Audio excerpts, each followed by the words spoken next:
ओम अज्ञानतिमिरन्धस्य ज्ञानाञ्जनशलाखया चक्षुरुन्मीलितं येन तस्मै श्रीगुरवे नमः। नमो ओम विष्णुपदाय कृष्णप्रेष्ठाय भूतले श्रीमते भक्तिवेदान्तस्वामिन् इति नामिने। नमस्ते सरस्वती देवे गौरवाणी प्रचारिणे निर्विशेष शून्यवादी पाश्चात्य देशतारिणे। जय श्री कृष्ण चैतन्य प्रभु नित्यानंद श्री अद्वैत गदाधर श्रीवासदि गौर भक्त वृंद। हरे कृष्णा कृष्ण कृष्णा हरे हरे, हरे राम राम राम हरे हरे। हरे कृष्ण। तो अब आगे मैत्रेय ऋषि महात्मा विदुर को जो ये कथाएं बता रहे हैं ध्रुव महाराज की, उसके बारे में कहते हैं कि जो भी व्यक्ति इस प्रकार से श्रद्धा और ध्यान पूर्वक ध्रुव महाराज की कथाओं का श्रवण करता है, उसे ध्रुव महाराज की भांति महान गुणों की प्राप्ति हो जाती है। और वो कहते हैं वो तीन क्या हैं? महत्वम मतलब अत्यंत महान व्यक्ति जो है, जो उसके अंदर में गुण होते हैं, उस प्रकार के गुणों की उसे प्राप्ति होती है। तेजः, तेज का मतलब होता है कि जो व्यक्ति की शक्तियां हैं, पावर है, या किसी व्यक्ति का इन्फ्लुएंस होता है, वो इस संसार के अंदर में बढ़ जाता है, उसका तेज बढ़ जाता है। मानः, और जो हमारा इस भौतिक संसार के अंदर में हमें जो है, हम चाहते हैं कि लोग हमारा मान करें, सम्मान करें, व्यक्ति का सम्मान भी जो है बढ़ जाता है। तो देखिए, भौतिक संसार में हमारी अनेकों प्रकार की इच्छाएं हैं। कोई धन चाहता है, स्वर्गलोक जाना चाहता है, ये सारी इच्छाएं भी जो हैं पूर्ण हो जाती है। ये शुद्ध भक्ति तो नहीं है, लेकिन फिर भी ध्रुव महाराज की कथा जो है उसके अंदर में इतनी शक्तियां हैं कि व्यक्ति की भौतिक इच्छा भी पूर्ण हो जाती है। ये जो है यहां पर वो बता रहे हैं। आगे वो कहते हैं हमें ध्रुव महाराज की कथा जो है कहां पर सुननी चाहिए? तो कहते हैं द्विजनानाम। ध्रुव महाराज की कथाएं हमें प्रातः सायं द्विजनानाम मतलब हमें दिन में भी सुननी चाहिए, प्रातः, और सायं शाम को भी सुननी चाहिए। और कहां पर सुननी चाहिए? हमें भक्तों के संग में सुननी चाहिए। द्विजनानाम, जना नाम का मतलब होता है लोग। कौन से लोग? जो द्वि हैं। द्वि का मतलब है जिन्होंने दोबारा जन्म लिया है।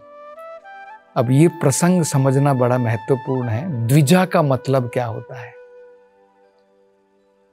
मतलब होता है, जा का मतलब होता है जन्म, द्वि का मतलब होता है दूसरा, जिसने दूसरा जन्म लिया है। मतलब एक जन्म हम लोग जो पहला जन्म लेते हैं वो जानवर भी लेता है। जो माता और पिता के द्वारा जो जन्म लिया जाता है वो पहला जन्म कहलाता है, जो सबके लिए प्राप्त है। दूसरा जन्म हम कब लेते हैं? जब हम प्रामाणिक गुरु के द्वारा भगवान की भक्ति में दीक्षित हो जाते हैं, जब हम दीक्षा ग्रहण करते हैं। दीक्षा का मतलब क्या होता है? देखिए, दीक्षा, दी का मतलब होता है दिव्य ज्ञान, अक्षा का मतलब होता है शिपति। जब हमें दिव्य ज्ञान की, वेदों के जो अंदर में जो ज्ञान है, जब हम गुरु के द्वारा दिव्य ज्ञान की प्राप्ति करते हैं और जिसके द्वारा हमारे पाप कर्म क्षय हो जाते हैं, शिपति, हमारे जितने भी पाप कर्म हैं नष्ट हो जाते हैं, उसे दीक्षा कहते हैं। तो एक जन्म, क्योंकि जन्म बिना और माँ और पिता के तो नहीं होता है, केवल माँ अपने आप तो जन्म नहीं दे सकती है, माँ और पिता दोनों की जरूरत पड़ती है।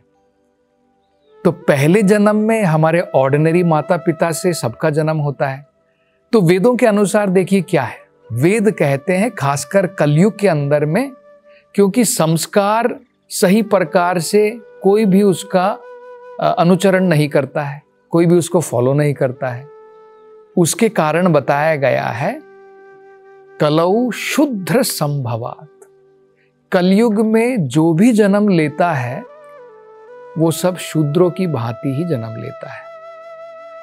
केवल ऐसा ही नहीं है, ये तो वेदों में कहा है जन्म जायते शूद्रा, ब्राह्मण के घर में भी जो जन्म लेता है, जन्म तो सबका शूद्र में ही होता है। तो शूद्र का मतलब हमें गलत नहीं समझना है कि एक जाति शूद्र है। शूद्र का सरल मतलब क्या होता है, जो व्यक्ति अज्ञानी है, जिसे वेदों का ज्ञान नहीं है। अब जन्म से तो हमको ज्ञान नहीं होता है, इसलिए वेदों में कहा है जन्म जायते शूद्रा, जन्म से सब लोग शूद्र है। संस्कारात भवेत द्विजा, जब हम संस्कारों का पालन करते हैं तब उसे द्विजा कहलाता है, तब उसका दूसरा जन्म होता है। तो अनेकों प्रकार के संस्कार होते हैं, 10 विधा संस्कार बताए गए हैं। जन्म लेने से पहले भी संस्कार होता है, जिसे गर्भदान संस्कार कहते हैं। बाद में जात कर्म होता है, जन्म करण होता है, नामकरण होता है, अनेकों प्रकार के संस्कार होते हैं। और उसमें से एक संस्कार होता है जब गुरु के द्वारा उपनयना दिया जाता है। गुरु जो है दीक्षित करता है दिव्य ज्ञान के द्वारा। तो देखिए इसमें क्या हो गया, गुरु जो है वो हमारे पिता होते हैं और वेद हमारी माता। तो इनके कॉम्बिनेशन के द्वारा जब हमारा दूसरा जन्म होता है, हमें दिव्य ज्ञान की प्राप्ति होती है और हमारे पाप कर्म क्षीण हो जाते हैं, उसे कहते हैं दीक्षा। ये बहुत सुंदर उदाहरण वेदों में दिया है, क्योंकि हमें ये समझना है कि ऐसा नहीं है कि कुछ लोग जिन्होंने ब्राह्मण के घर में जन्म लिया है केवल वही जो है द्विज बन सकते हैं, ऐसा नहीं होता है। वेदों में बड़ा जो है सुंदर उदाहरण दिया है। कास्यम, जिस प्रकार से एक अलग अलग प्रकार के हमें पता है खनिज पदार्थ होते हैं, मेटल होते हैं, तो उसमें से एक होता है कॉपर, कास्यम। तो एक रसायन शास्त्र में ऐसी विधि वेदों में बताई है कि कॉपर को गोल्ड बनाया जा सकता है। कॉपर को गोल्ड बनाया जा सकता है अगर हम विधि का पालन करें। इसी प्रकार से शूद्र व्यक्ति को भी, क्योंकि जन्म से तो सब शूद्र है, अज्ञानी है, प्रमाणिक गुरु वेदों का ज्ञान प्रदान करके दीक्षा के द्वारा उसे द्विजा बना सकता है। तो द्विज जो होते हैं वो 3 वर्ण वाले कहलाते हैं, ब्राह्मण, क्षत्रिय, वैश्य। शूद्र जो होता है, जो आध्यात्मिक ज्ञान नहीं प्राप्त करता है, वो शूद्र कहलाता है। तो ऐसा नहीं है कि कोई जाति शूद्र है कि भाई इसने शूद्र के घर में जन्म लिया है, ये शूद्र है, ऐसा नहीं होता है।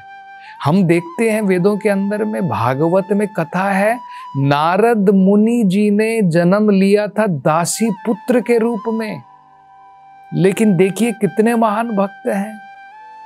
ध्रुव महाराज को इतना महान भक्त बनाया, प्रहलाद महाराज को इतना महान भक्त बनाया। तो ये जो है दीक्षा विधान होती है।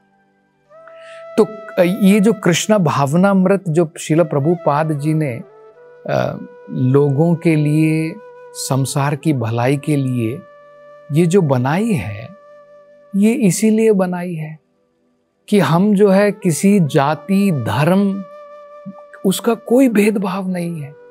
चाहे कोई व्यक्ति गोरा है, कोई काला है, किसी ने अफ्रीका में जन्म लिया है, किसी ने अमेरिका में जन्म लिया है, कोई यावन है, कोई चंडाल है, लेकिन अगर कोई भी व्यक्ति भगवान की भक्ति करना चाहता है तो किसी भी व्यक्ति को ट्रेनिंग के द्वारा, अभ्यास के द्वारा दिव्य ज्ञान हम जो है प्रदान कर सकते हैं।